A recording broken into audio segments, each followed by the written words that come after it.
Hello, welcome to the latest episode of Toy Geek Maniac. I am your host, Chad Thomas.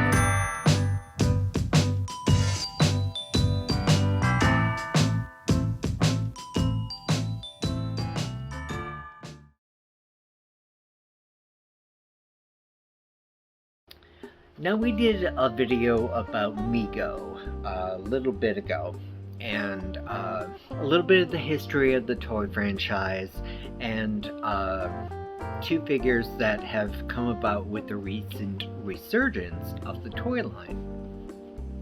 So go check that out if you are unfamiliar with Mego, and come back to this video because I've got another Mego that I want to talk about.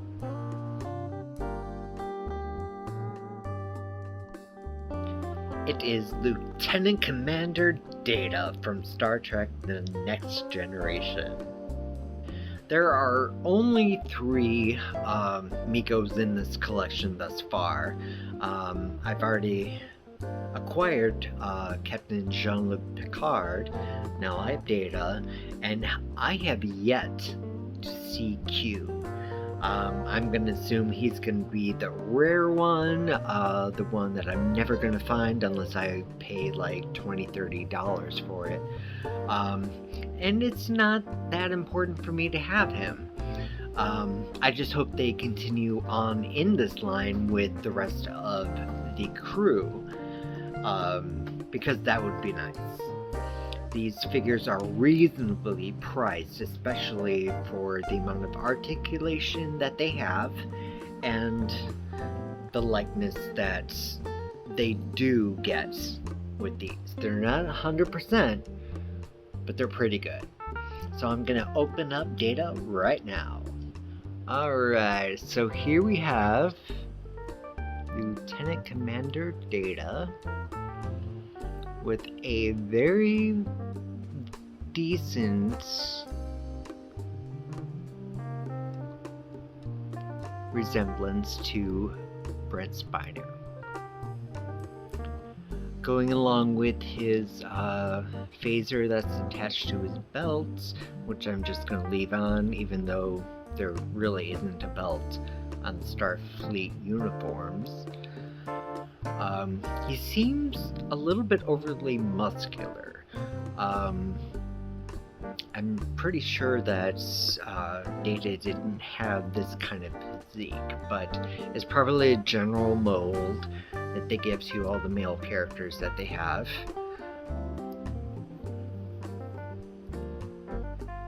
And once again, as with Picard, you get a nice tapering off of the pant here at the boots. Very, very wonderful detail. So let's go ahead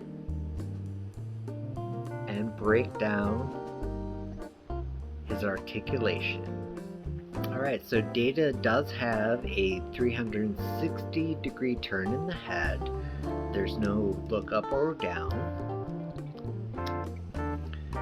The joints on these new figures are actually really awesome because they tend to click and stay in place, which is nice. It makes them a little bit more stiff, but I'm pretty sure that there we go. His shoulder did pop out on me, but that makes the joints work a little bit nicer and steadier. There's some nice bend in the elbow. There is a front and a back on the wrist. There is a 360 turnable waist, which is not absolutely necessary, but can function nicely if you want to clip off the belt and have the phaser in his hand.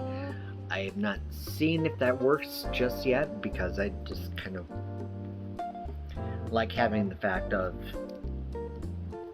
them having it without being disappointed that it might not pose nicely on the figure. There's good lateral lift on the legs. Seems to be a pretty decent knee. The foot doesn't go up or down, and actually it doesn't go left or right. And we do not get a boot turn. So overall, I really like this version of Data. For what it's worth, for the style of figure that it is. And like I said, I hope they do the rest of the crew. I don't know what else Mego has planned for this brand new series. I know they brought out some classic ones from DC, like Superman, Batman, and Wonder Woman, but they did certainly make them in likenesses of the classic series, so they do look a little bit hokey, which I'm really not about. If they were to update and make current versions, perhaps a Wonder Woman or a Batman. So that is gonna do it for this episode of Toy Geek Maniac. We certainly appreciate all the views, the likes, subscribes, the dislikes. Don't forget to hit the like button, subscribe, comment while the video is going. It's going to be a little bit before we can do another episode, as my husband and I are moving into a new place relatively soon, so we're going to be off the grid a little bit. But continue to watch other videos here on the Redson Productions YouTube channel. We certainly appreciate everything you do, because what you enjoy means a lot to us, because we enjoy doing all this work to entertain you guys. We appreciate it.